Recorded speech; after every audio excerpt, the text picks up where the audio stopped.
28 درصد 28 درصد. 100مین سالگرد استقلال مبارک. مبارک مبارک.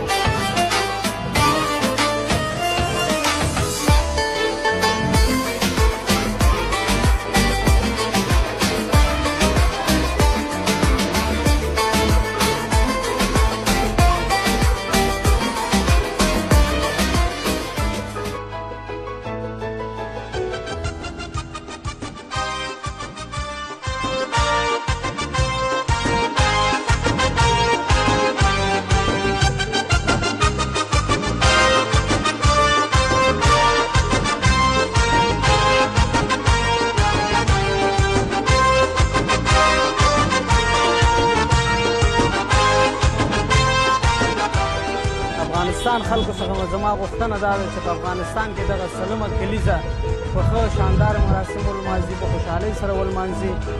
هېوادوال که څوک پرې خفه وي د دغه مراسمو څخه دې ګټه واخلي، دغه خلک دې خوشحاله کړي.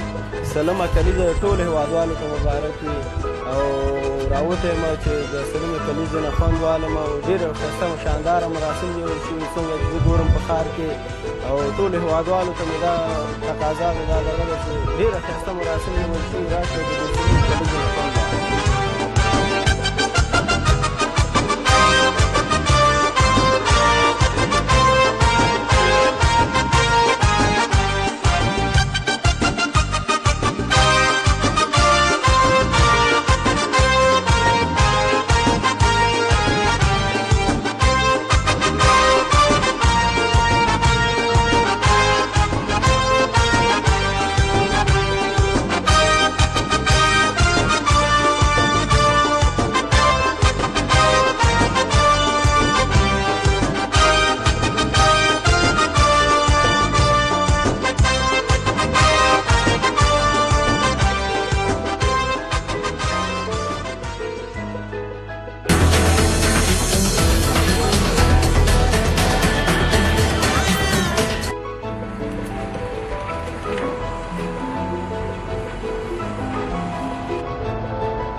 یک حال عمومی یا سالن عمومی که در نقطه مرکزی قصر در زون شمالی قصر قرار داره همین قسمت است.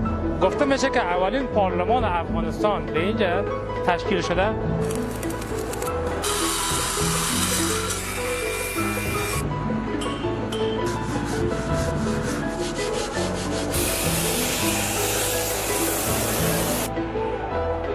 این هم دفتر کاری شاه امان الله خان نباشه که این اتاق البته دارای یک سری ویژگی ها است که دارای یک برنده ای که از این قسمت از این برنده می‌زنیم تمام نمای کامل را دید.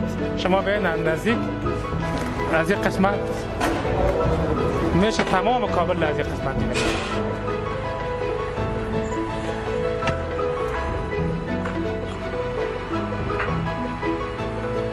به صورت مجموعی میشه بگوییم که 90% کار بازسازی قصر دارالمان فعلا تکمیل گردیده و قرار است که 100مین سالگرد جشن استقلال افغانستان که برابر شود 28 درصد در قصر دارالمان تجلیل بشه.